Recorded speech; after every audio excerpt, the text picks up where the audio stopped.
Great, we're live. Hey everyone, this is Xibei from DoraHacks.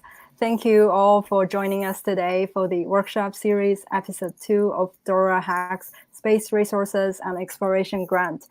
Today we're very honored to invite George from NASA to present a workshop on challenges of deep space human spaceflight missions. For the last 50 plus years, NASA human spaceflight missions have been in low Earth orbit, or LEO. As NASA prepares for deep space human spaceflight missions beyond LEO, there are both technical and human challenges that need to be addressed.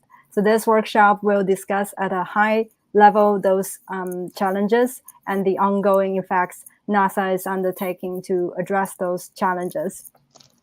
So George has worked at NASA engineering for over 40 years, and he's currently the NASA lead for the human interfaces of the Moon Human Lander System. We're very excited to be able to hear his insights on this fascinating topic, and I'm pretty sure everyone who's watching this episode will have some great takeaways.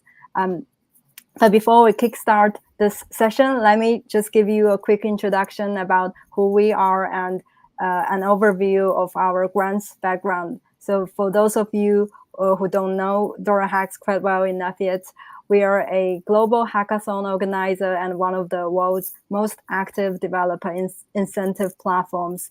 We love to support innovation in blockchain, quantum computing, space tech, and more. And we provide a wide range of toolkits to help developers around the world team up and fund their ideas and projects via hackathons, grants, bounties, etc.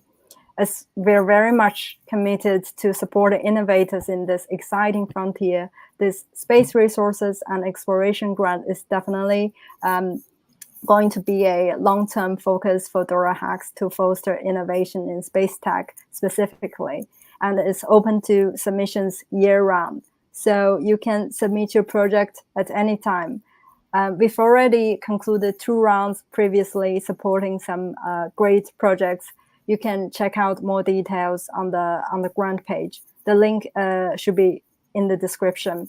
So we love to call all the space engineers and enthusiasts who are building within the space to join us, and we can't wait to review all your submissions. Lastly, for the audience, during the session, please feel free to share any of your questions in the YouTube chat room, and I'll make sure to ask George your questions at the end. So now, without further ado, let's give a warm welcome to George. Welcome, George. How about you kick it off by giving us a brief introduction about yourself before diving into the workshop content? Sure. First of all, thank you for having me. Secondly, as far a little bit about myself, I don't want to get into too much detail. Been involved in numerous areas over the last 40 years. I started with Space Shuttle, went on to Space Station, and then started working on the X-38 experimental spacecraft.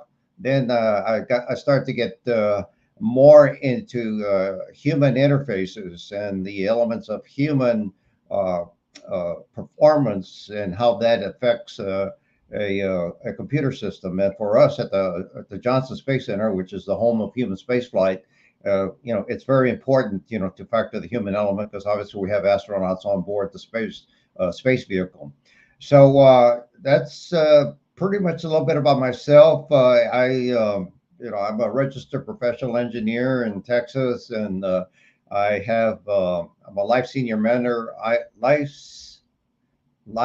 senior member of IEEE, as well as I hold the certification of expert systems engineer from the International Council of Systems Engineers. So enough about that. I want to start getting into the presentation.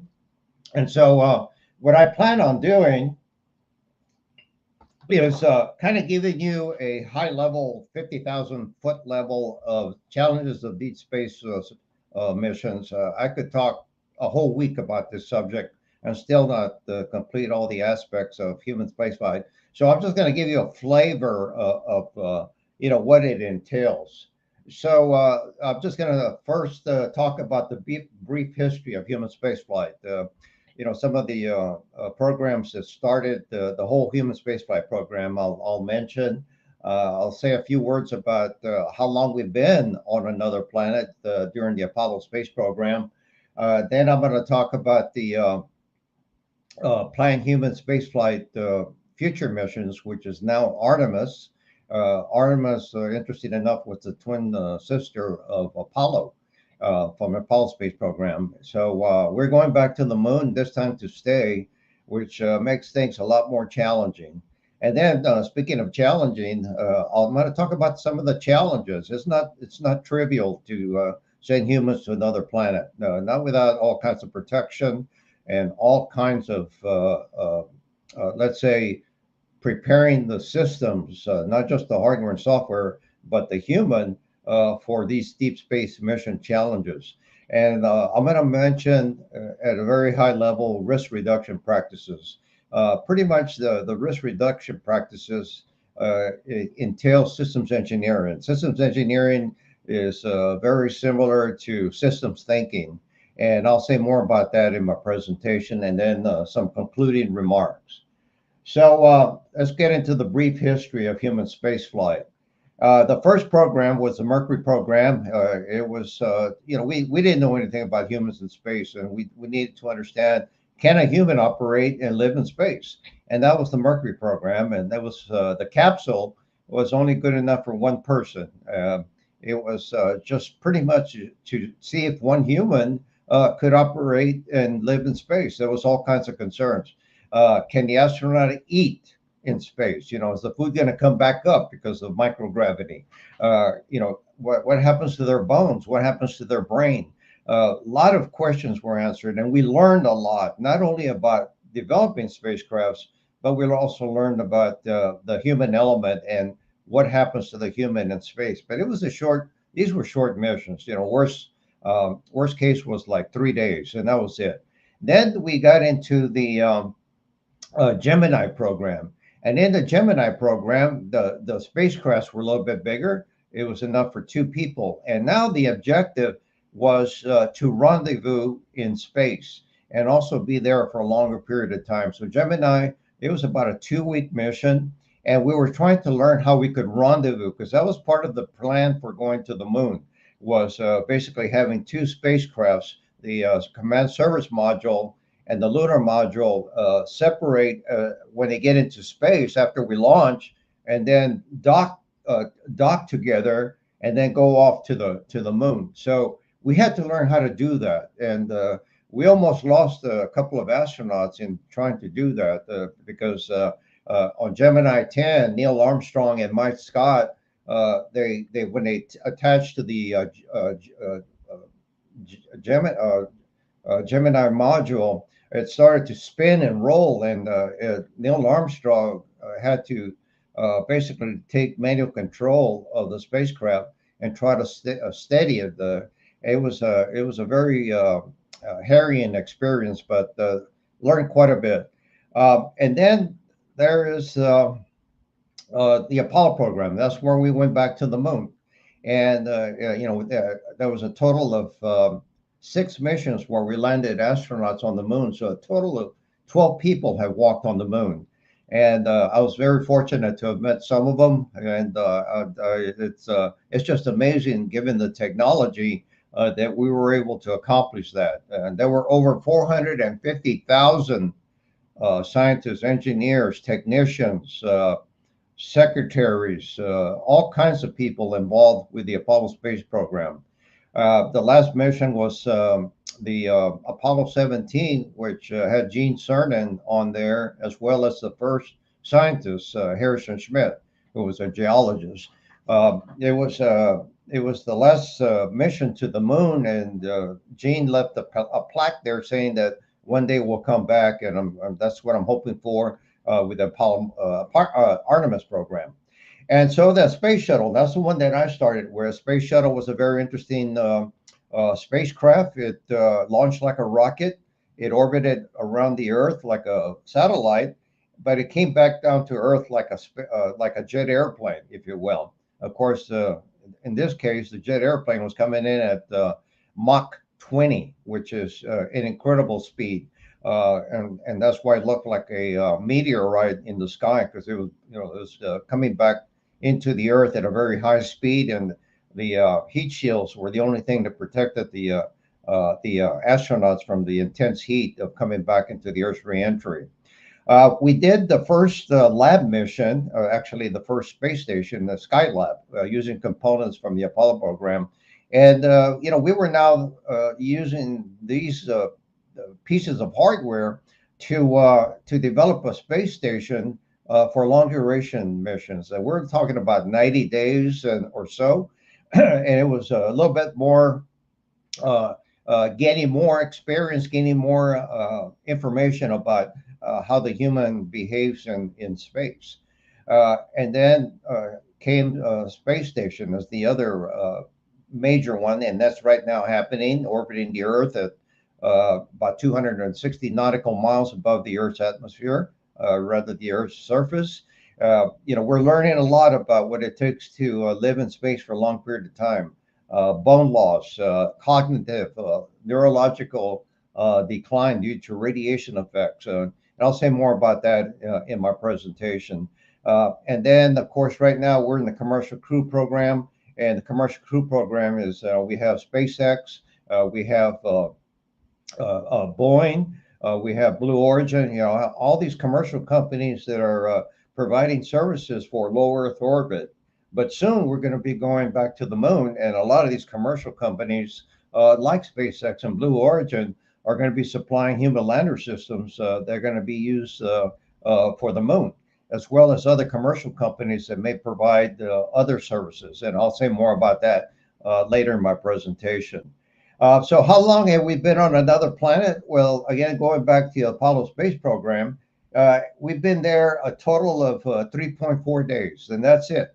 Out of the 12 astronauts that were on the surface of the moon, the Apollo missions that you see there, Apollo 11, 12, 14, 15, 16, and 17, accumulated a total time of 3.4 days, and that's it. Not a whole lot of time to understand, to live and work in space. And so, going back to the moon now with the Artemis program, we're gonna have to pretty much relearn what we learned back in the Apollo program, and see what it's going to take to live and sustain a human moon colony on another planet. Um, so let's talk about planned human spaceflight programs. And I mentioned the Artemis program, but you can see here, this is kind of the big picture, if you will, of the phased approach to Mars. Right now we're here on Earth. Commercial companies are supplying the astronauts to the space station. We're doing long duration experiments on space station. Then we're going to be going to the moon, and the moon is going to be the proving ground for living and working on another planet. Again, it's the Artemis program. We're going to be landing people on the moon sometime this decade. And also, we're going to have an orbiting space station. Actually, it's going to be called more like it's called Gateway, which is kind of like an orbiting moon station. But then we're going to be landing robots on the moon, to do surveys. And I'll say more about robotics, how robotics play into the returning to the moon. And then all this is going to be a dress rehearsal for many years until we get everything right to go to the Mars. Now, one of the big challenges going to Mars is the time delay in terms of communications. Right now, like for example, space station, it only takes about 250 milliseconds to communicate with space station because of the distance. But when we go to the moon, it's going to be about 2 seconds, 3 seconds or more, roughly about 2 to 3 seconds for communications, which is not too bad. We did that on the Apollo program, and it was not so much of a bad delay. Once we go to Mars, things start changing. The communication delays are now 20 minutes, 30 minutes, or longer, depending on the location of Mars with Earth. And so the systems that are in place right now for depending on Earth, we've got a whole bunch of people on the Earth monitoring the International Space Station. About 250 people. We got mission control. We got what we call the Mission Evaluation Systems Engineering Room. Then we got Moscow as well, the Russian program, all monitoring these systems. And pretty much that's the way it's going to be, even going to the moon. Once we go to Mars, everything's going to change. We're going to have an onboard intelligence systems, artificial intelligence, machine learning systems that basically are going to mimic mission control. Again, because we cannot depend on mission control to help see and see what's going on with all these complex systems, that we're going to have a lot of onboard intelligence. The crew going to Mars is not going to be very big, just simply because of the limitations of size, weight, and power. It takes a lot of supporting structure just to send one human to space, and even more so for four humans. And so we're probably looking at a crew of four humans. Well, that's not enough to support a major station with a major spacecraft with a whole bunch of complex systems. And so we're going to have artificial intelligence or machine systems, to assist the human element in deep space missions. So we're going to be going from what I call crew mission control, robotic dependent type missions. And a key word here is mission control, to a crew vehicle robotic dependent type missions, where the vehicle basically encompasses a lot of mission control via artificial intelligence and machine learning. And so here is the Artemis program, proving ground, and this is kind of a big picture of what's planned for the lunar surface. And right now, that 2024 is more like 2025. But be that as it may, we've already done the first step. Artemis 1, we did that earlier this year, where we sent a unmanned spacecraft to orbit the moon and then come back. And there was a whole bunch of engineering data that was gathered from that Artemis 1 Orion spacecraft to learn how the systems behave going to the moon, orbiting the moon for about, I think it was 21 days, and then coming back into the Earth at a very, very high rate of speed. And that's one of the challenges, was the thermal systems, to protect the crew when we get the crew on board from the heat associated with coming in at such a fast rate. Artemis 2 is planned next year, and we're going to have the first humans orbiting the moon. They're not going to land on the moon; they're going to orbit the moon. There's going to be four astronauts, including one woman, and it's going to be basically to prove out a lot of the human systems for supporting humans on board. Like, for example, the environmental life support system, oxygen generation system, the CO2 carbon scrubbers, and then communications, checking out communications with the ground, Earth, that is, and then seeing how well the space potty works. That's always been a problem. The bathrooms in space have always had issues, and so that's the other thing that they're going to be checking out too as well. But it's an opportunity to what they call ring out all the systems, making sure everything's going to work properly. One of the first things they're going to go up into space, or rather to the moon, is a solar electric propulsion system before the gateway starts getting assembled. Very similar to space station. Space station, the Russians' propulsion module was first launched, and then from that they started to build the space station to provide the propulsion to keep the space station in a certain orbit, and that's what the solar electric propulsion system is going to be all about. And then the first pressurized module is going to be delivered to Gateway. It's going to attach to the solar electric propulsion system, and from there we're going to have the human ladder system. That's something that I'm working on, which is basically, let's call it the taxi, going from the moon surface back up to the orbiting gateway, or Orion, and then back down to the surface. So it's going to be let's say that's going to be the taxi service going to and from the gateway to the moon. So it's part of the sustainment and making sure that there's always going to be a presence on the either the surface on the moon or in the gateway. Artemis 3, that's going to be the big one. That's going to be where the crew mission to Gateway and then to the lunar surface. You know, the concept of operations is basically we launched the human lander from the Earth.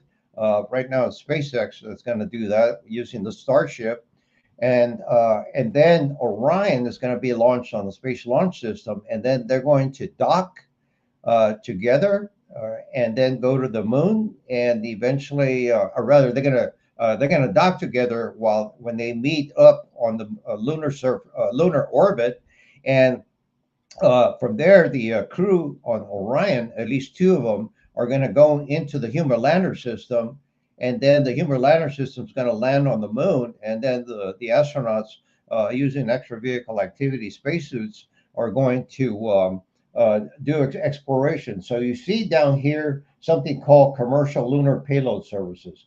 And so the commercial sector, international partners, already we got many different international partners. They're going to be participating in providing services like cargo landers, for landing supplies to the moon.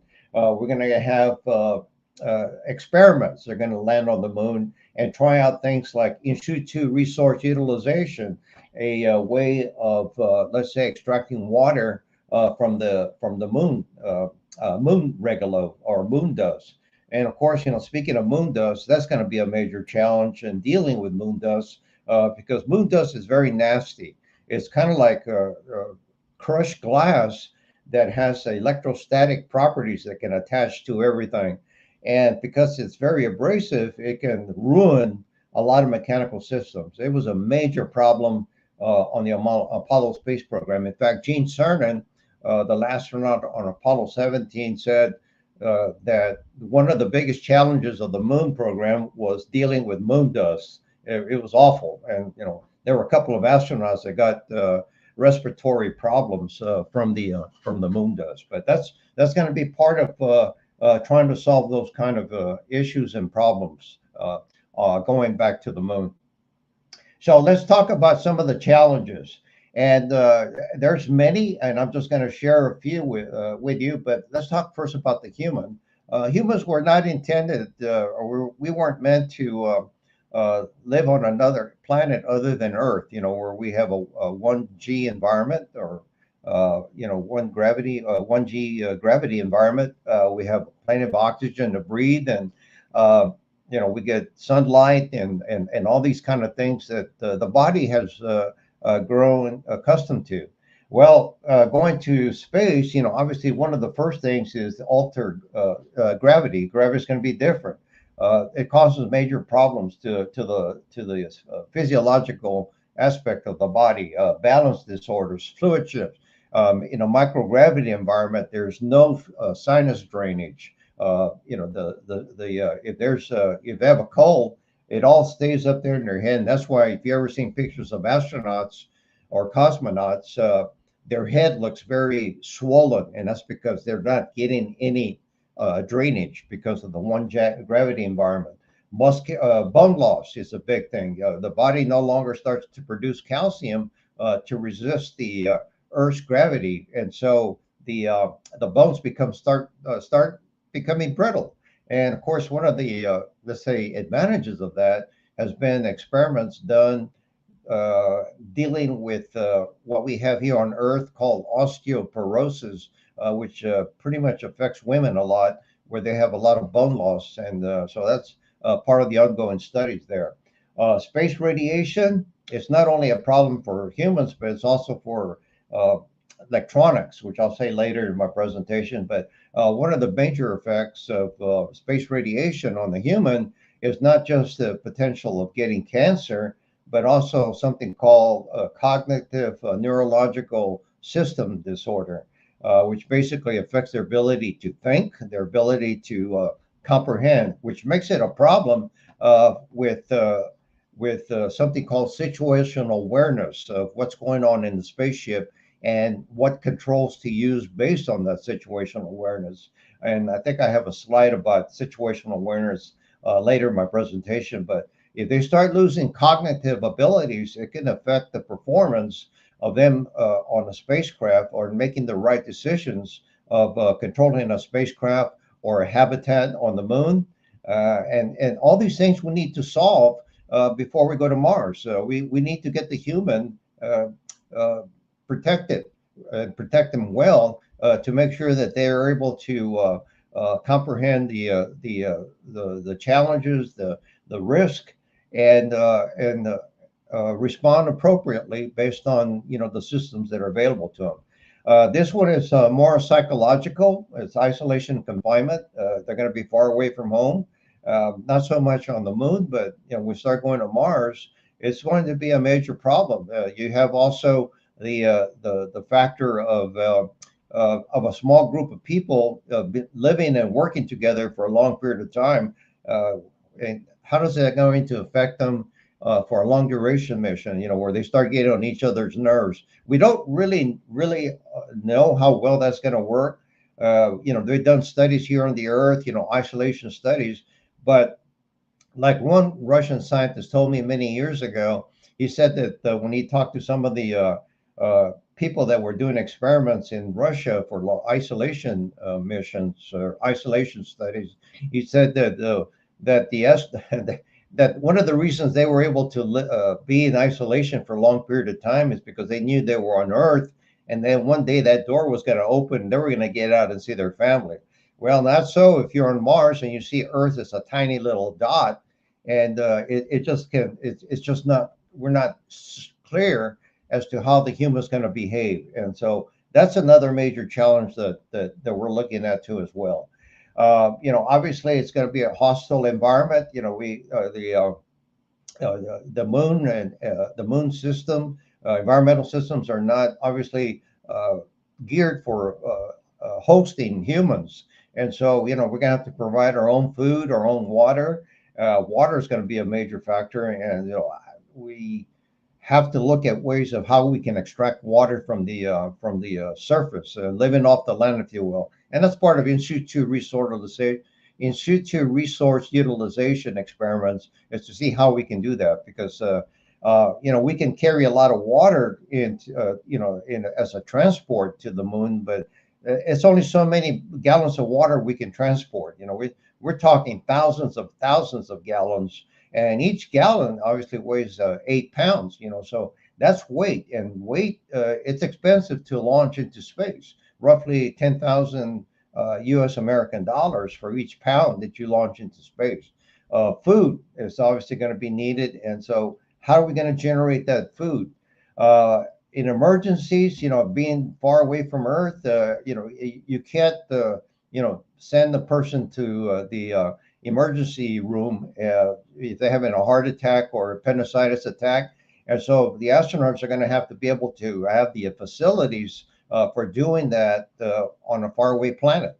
And so how do we do that? We haven't really done much of that yet. And so living on the moon is going to help us learn a little bit more about the medical aspects of supplying the astronauts with the appropriate medical supplies for handling certain emergencies. Going to Mars, obviously, you can't just ship somebody back to the Earth when it takes 9 months, from the moon to, rather from Mars to Earth. So you're going to have to attend to their needs there on that planet. So that's part of the learning process on the moon, and that's why they call it the proving ground, if you will. We got to learn all this stuff on the moon in order to prepare for going to Mars.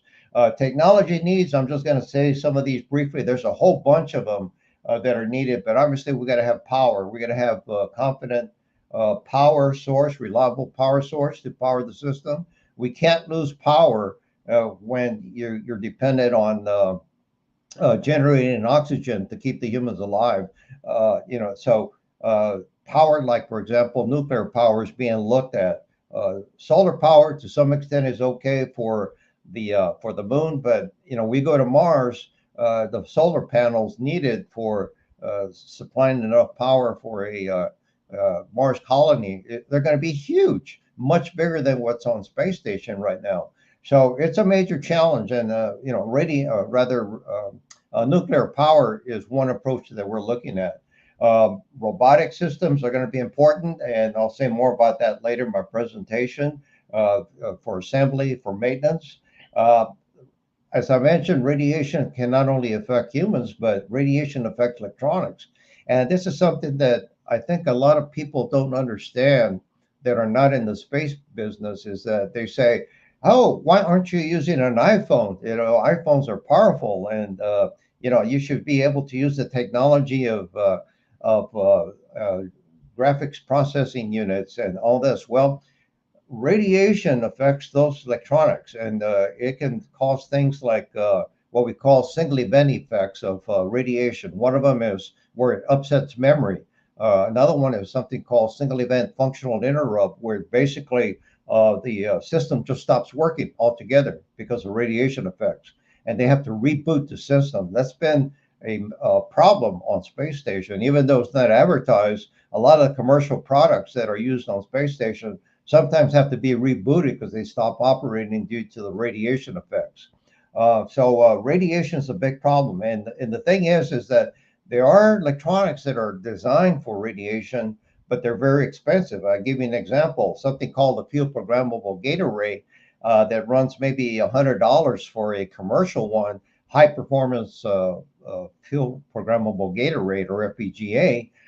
For a radiation hardened FPGA, it can run something like $75,000 American dollars. So it's a huge difference in cost, and it takes about a year to make one. So it's a challenge. Working in space, human interfaces. You got teams. You got teams working together, and they have to know what he or she is doing, and how you're going to work in a teaming environment is another challenge. Having electronics to interact with these different astronauts that need that technology, for communications, constant communications, is also going to be important. The human machine interface, that's my area, and it is becoming important. You hear the word teaming, robotic human teaming, that's part of it. Habitats are going to be needed to make sure the astronauts are safe from the environment and they stay indoors as much as possible. We try to avoid extravehicular activities as much as we can, to make sure that the astronauts are going to stay safe from the hostile environment outside of the habitat. And we got to make sure the habitat is very reliable too. And of course, it's going to have to be able to handle things like let's say unintended meteor strikes. The moon still gets meteor strikes. In fact, the moon still has earthquakes. Actually, they're moonquakes. And so Mars has a somewhat of a little bit of a dynamic atmosphere too, as well. The environment, there's dust storms, and it gets very cold and very hot too, as well. So that's part of the challenges of developing a very reliable habitat system. And of course, we've got communications that's going to be important, communicating with the moon, with the Earth, with Mars. And so it's important to have that communications ability, so that way astronauts can always have an opportunity to at least call home, if nothing else, a recorded message for their loved ones, and then the loved ones send a recorded message back to the astronauts that they can listen to on their own free time. But it's a challenge. It's a challenge because of the distances. It's just incredible how big and vast space is, and communications is going to be critical. We hope one day we can solve the problem by providing real-time communications with loved ones. Right now we can't do that. You say hello, and it's 20 minutes later where the person at the other end hears the word hello from you, and you just cannot communicate with those kind of delays.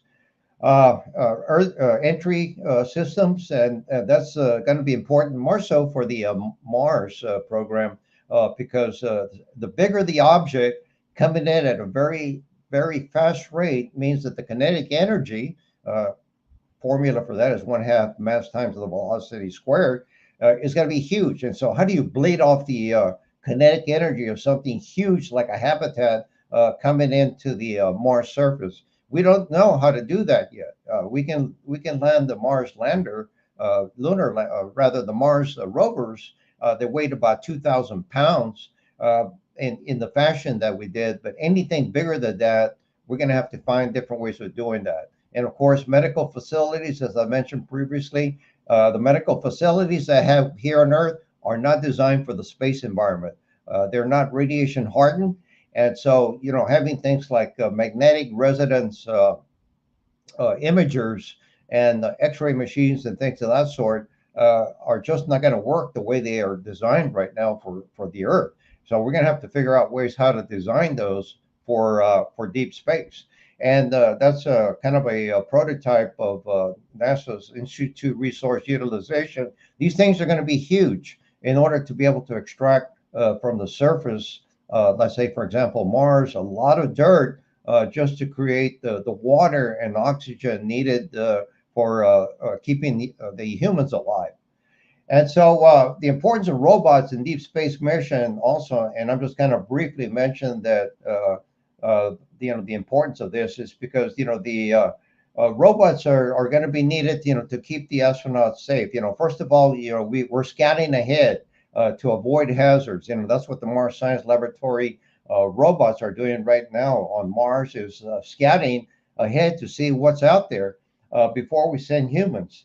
And they're going to be, the first. They're the first explorers, and it's not just Mars, but eventually we're going to be sending robots to places like Europa and Titan and other. And so we need to understand what's there, what are the hazards for astronauts, and how we can design against those hazards. And then we send humans. Once we know we got everything in place to send humans to that other world, is the humans provide the ability beyond machines, for comprehending and understanding what they need to do. I have to say that from a standpoint of creativity, at least at this point in time, humans outdo machines by a long shot. So the need for robots as well as humans as well. Sustainment costs and challenges of crew size, as I mentioned, they're going to be small. Duration of the mission, that means that we're going to have a small number of astronauts. We definitely don't want to lose an astronaut to unforeseen circumstances. And so we're going to have to depend on robots for doing a lot of the heavy work, if you will, and a lot of the exploration. And the astronauts are kind of like the researchers, if you will, that go beyond what the robots can do and factor in the human ability to, let's say, be creative and think outside of the box. And of course, telemedicine is going to be important. If we're going to have a robotic system that maybe is going to be used to operate on a human on another planet, it's something that we're also looking at too, is how telemedicine can be beneficial for humans on another planet. Risk reduction practices. I'm just going to briefly go through this, but one of them is human systems integration. And human systems integration is basically factoring. I'm not going to read all that on there, but basically it's to factor the human element. The human element has limitations in terms of capabilities and performance compared to, let's say, a robot. And so the human systems integration is basically, these are expert people. The discipline is called human factors engineering, and these people are experts in how the human is affected by technology and how the technology can be maximized or optimized, to help the human. So we have things like human factors engineering, which is the major key element of human systems integration. Safety, making sure that all pieces of the system are safe for the human. Maintainability and supportability, making sure that these systems are easy for the humans to operate, not only with just their hands, but also if they have to be in a spacesuit. And then operations, this is more on the ground, how the mission control type people can interact with the spacecraft that's far, far away. Training is going to be very important. We're going to have different systems out there. We're going to have a spacecraft system, robotic systems, lander systems, and all these. And how do we train these astronauts for these different pieces of of spacecrafts that they're going to have to be using? Habitability. How do we optimize the size of the habitat for the human in order for them to, let's say, live and work in a comfortable environment? And so, we have integration within each one of these to optimize the performance, but then we also have integration across all these elements to maximize the system in terms of safety, in terms of operations, in terms of habitability. And then the final optimized total system performance is really the system performance times the human system performance. The human system performance could be 100%, but the human performance, if it's only 60%, then you only have 60% total system performance. And I'm just going to briefly mention systems engineering. Systems engineering is very similar to the scientific method, if you will. Scientific method being make observations, form a hypothesis, design an experiment, gather the data, look at the data that you gathered from the experiment and compare it against the hypothesis.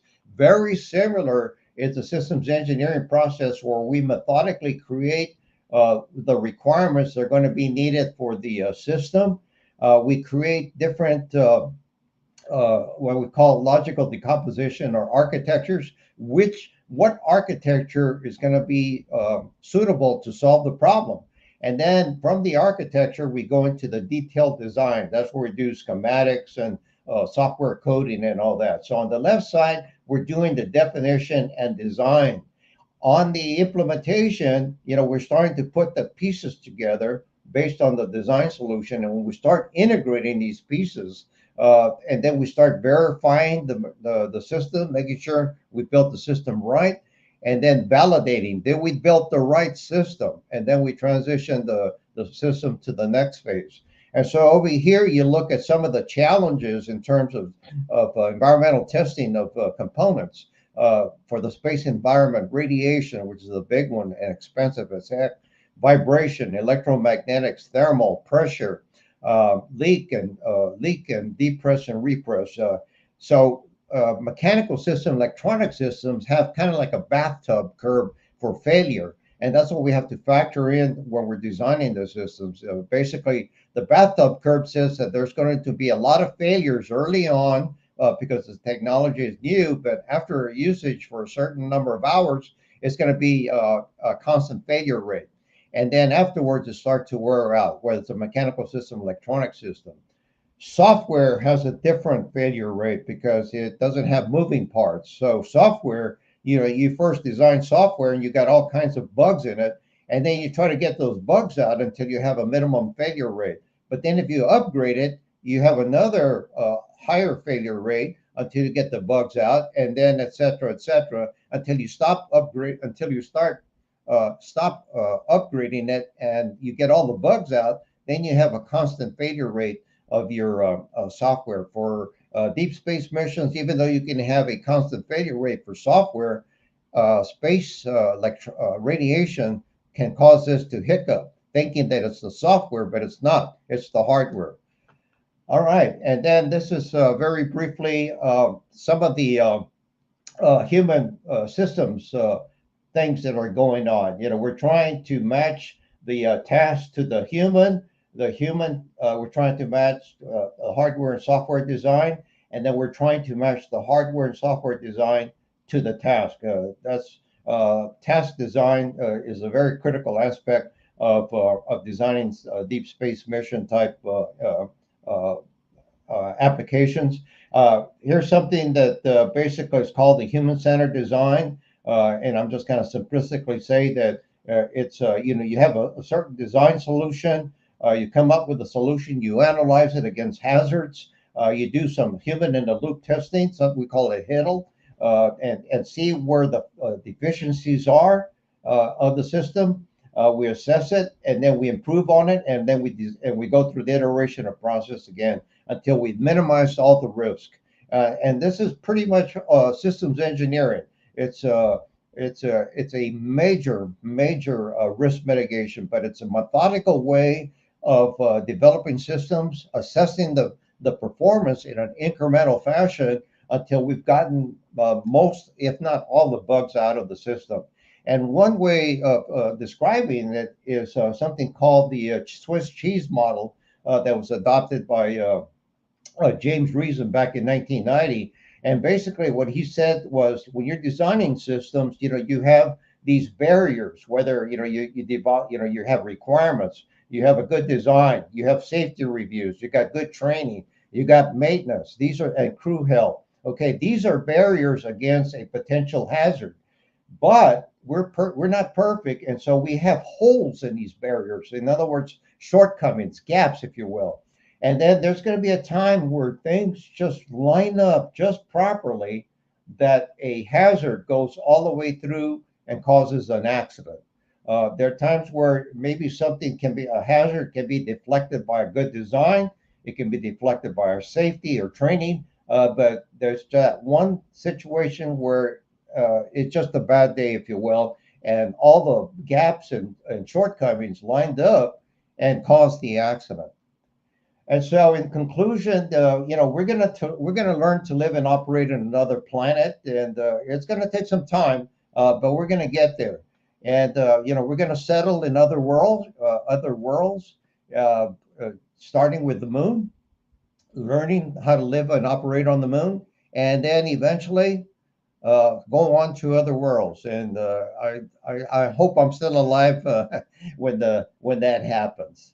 So I think that was my last uh, slide, and I'm going to stop sharing. Let's see here. Awesome. Thank you so much, Okay, George, for the incredibly insightful workshop. We do have a couple of questions from our community for you while sure. we have you here. The first question is, if Starship by SpaceX is successful, do you think NASA will still develop the Artemis rocket, or instead use Starship as the main transportation vehicle? That's a good question. I mean, right now we have this space launch system which launches Orion, but uh, if SpaceX comes up with a very let's say, cost-effective Starship that's cheaper than the Space Launch System, I think we'll probably be using the Starship more so than the Space Launch System, especially when we start going to Mars, because the Starship has a lot more heavy launch capability than Space Launch System. And so the systems that are going to Mars are going to be very heavy. And so we may need something like the Starship, to take them and land them on the moon, or rather Mars. Got it. Awesome. Thank you for sharing more on that. The next question is, what are some of the challenges you can think of for multi-day space tourism, except cost and health issues? I'm sorry, can you repeat that question, please? Yeah, what are some of the challenges you can think of for multi-day space tourism, except cost and health issues? This is the second question. Okay. Aside from cost and the health, Yeah, health uh, issues. well, I mean, aside from that, I mean, it's pretty much the technology. Can it survive for a long period of time on another planet, especially systems that we have not used on another planet? Right now we have Mars, the robotic missions that are on Mars, and we have some pretty soon on the moon, but we have not used things like life support systems on another planet. So we don't have much information about that, and we need to understand how that's going to work out. And aside, costs, there's a another piece to that, and it's the politics. Unfortunately, is you got to have support. Politics, support if you will. That's one of the reasons why we were able to go to the moon back in the Apollo program within 10 years. It was that we had very strong support at that time from the government. And if the government keeps changing their mind and reducing costs and all that, it's very difficult to develop systems like this when your budget keeps changing. So that's the other challenge. Now, in the private sector, if they got the budget, they don't have to worry about that, which I think that's a big advantage for private sectors compared to the government. Got it. Thanks so much for elaborating more on that question. The next question is coming from WebNova team. They asked, given that most environments beyond Earth have different gravity levels, does NASA plan to start any artificial gravity research programs in near future? Yeah, artificial gravity is a major challenge, and obviously it's going to be, I think, a key technology development. Especially when we go to Mars and beyond. And so, artificial gravity. I mean, the best we can do right now is using somewhat of a centripetal machine that's rotating at a certain rate that creates a certain gravity. But NASA has been doing some research in that. And back in the 90s, we were doing quite a bit of research in that. And one of the things that we found was that you have to vary the rotation rate because some people were getting dizzy from being rotated at a certain rate. So you can create that artificial gravity, but sometimes the trade-off is a person getting sick. Now, that's one part. The other part is the artificial gravity. If you're using rotating mechanical systems, is that they're going to wear out in time, and the reliability can go, bad. So you have to be cautious about that aspect of it. I mean, it'd be great if we could, go into a room and, let's say, shine a beam and create an artificial gravity. But I'm not sure, at least at this point in time, the physics that we understand right now is very limited. And so the only approach right now is creating this rotating environment, which obviously has its challenges. Awesome. Thank you. Next question. Okay, there are actually two questions from Space Radar team. The first question is, how do you envision the future of NASA working with the private space companies for deep space missions? Good question. I got a feeling, okay, this is my personal feeling, is that I think we've already set the stage, so to speak, with the Commercial Crew Program. I think NASA will always be around, but maybe we'll be collaborating with space, with the private sector. At this point in time, I think what NASA brings to the table is years of experience that commercial companies that are just starting up have. Like, for example, SpaceX had no clue what it took to certify a spacecraft system for human usage. And so, we shared that information with them to certify the Dragon system for human spaceflight. Same thing's going to happen on the moon and all that. It's going to be interesting because you got the private sector and you got the government. The government, like a friend of mine told me, the government is in the business of spending money. The private sector is in the business of making money. And so they have to make sure they're going to get a return on investment. And if it's going to be very costly to send people to another planet, develop orbiting space stations and all that, they're going to have to turn a profit. And right now you can see just like, for example, Virginia Galactic is charging like, what is it, $400,000 for going into a suborbital flight. Going to space station, they charge like $10 million. And so not everybody can afford that. So it's going to be interesting how let's say how the private sector is able to come up with let's say a strategic plan, if you will, of how they're going to eventually starting to turn a profit, if you will. I think SpaceX was very fortunate that NASA funded a lot of their activities without without getting any money in return, so to speak. So, but I think we got to have NASA with the experience that we have in under our belts in terms of human spaceflight, but the commercial sector for becoming more cost effective in launching missions to other planets. Awesome. Thank you so much for the detailed explanation.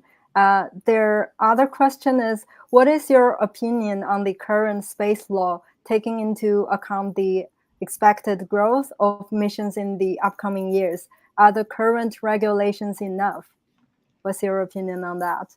That's a good question. Space law is, I think it's going to become quite popular, if you will. I think there's one or two companies that I think I've seen that are studying space law, and we there was a space laws that were established back in the 50s, 1950s when NASA was formed, and there were things like, for example, you can't own a piece of the moon, and you got to clean up after yourself if you're going to have a satellite that's going to turn into a bunch of pieces, and we're trying to avoid as much debris in space as we can, and that's not working very well right now. But there's going to be other laws too as well. How do you if commercial companies are going to mine the moon, uh, is anybody going to have ownership of that mining, and who's gonna make the profit, and there's just a whole bunch of questions that have to be answered. So I think space law is going to become really, really important to let's say kind of legislate space exploration to some extent. Hopefully they don't impede space exploration, but rather make it where there's somewhat of a systematic way of doing space exploration. Thank you, George, so much for answering that. I see there's another question coming from Yue from our community. I have heard of MOXIE project. What other approaches is NASA considering for creating sustainable closed-loop life support systems that can recycle essential resources like air, water, like resources like air, water, etc.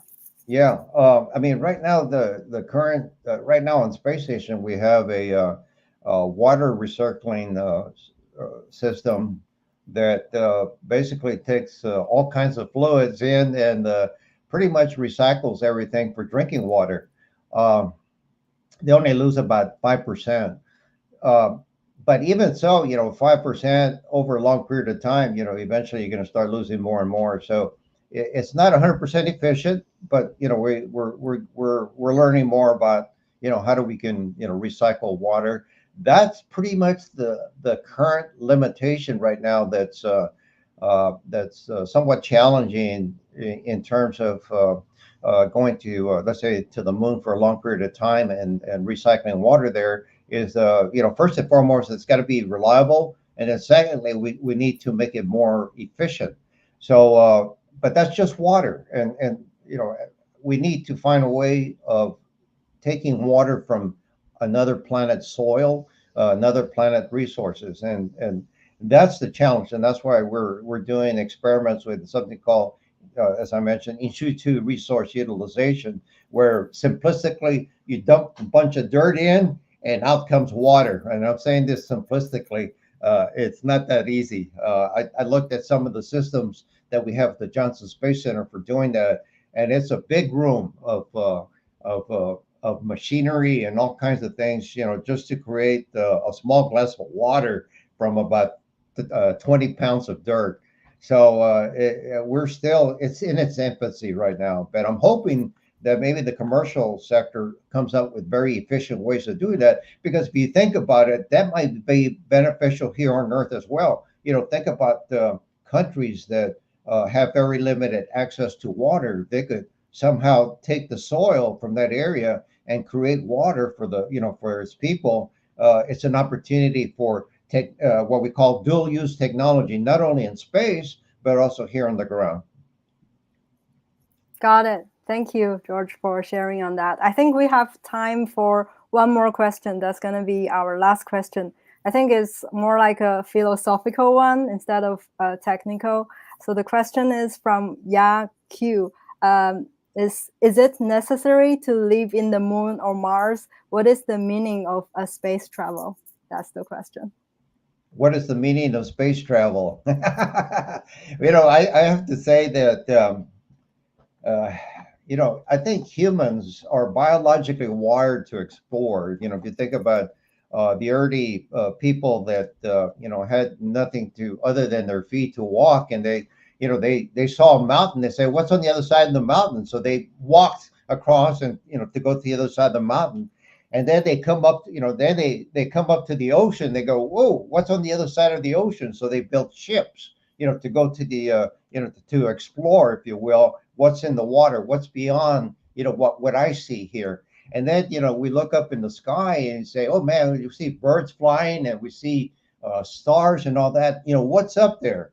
And so we started to build ships, to explore. So I think, from a philosophical standpoint, I think humans, we have this biological need, a wired need, to explore, to find things out, and I think that's what drives us to space exploration. And there are people that don't think that's the right thing to do, but I think maybe not now, but one day, we're going to be able to go to the stars, and because Earth is not Earth has a finite life. The sun has a finite life. And one day, obviously, it's going to be in the future that we're going to have to find a way to get off this planet, because it's no longer going to exist. So we got to think about those kind of things. And space exploration is, and I think I have to say the other part of space exploration is the let's say the curiosity and the inspiration for students, to pursue areas of STEM. To It's a motivation, for them to want to go to school and learn about science, technology, engineering, mathematics, and these are the people who are going to solve some of the Earth's problems one day. So I think it's also the motivational aspect of space exploration that I think is beneficial to people here on Earth. Yeah, totally. Thank you, George. I totally agree with you in regards to how important it is for humans to explore. I guess it's in the human nature, and space exploration is such a fascinating topic. Is the final frontier for all humankind. So it's very exciting, and I totally agree with your opinion. I think it's a good time for me to wrap up today's workshop. So once again, I want to say a huge thank you to George for joining us today and presenting this workshop. It's incredibly insightful. And I want to say once again that our Space Resources and Exploration Grant is a long-term initiative that aims to foster long-term building and encourage innovation in the space sector. We are very excited to have this program, and we already witnessed some great projects and promising teams emerging. And we encourage everyone who's building projects within the space sector to join us. You can submit your project at any time. Our team will review the submissions regularly. So if you want to learn more about the grant program or just DoraHacks in general, feel free to reach out. You can click the link to the grant page in the description. Visit our website at DoraHacks.io, and we do have more space-related live sessions in the pipeline for you. So make sure to follow us on YouTube and Twitter at DoraHacks, so you won't miss out on any of the upcoming workshops and project demo sessions we are about to host for you. With that being said, I want to say thank you to George once more for taking the time to be here. We really appreciate it. And thank you to all the audience for joining us today. And that concludes this workshop episode. Thank you, everyone. We'll see you soon. Have a good one. Bye-bye.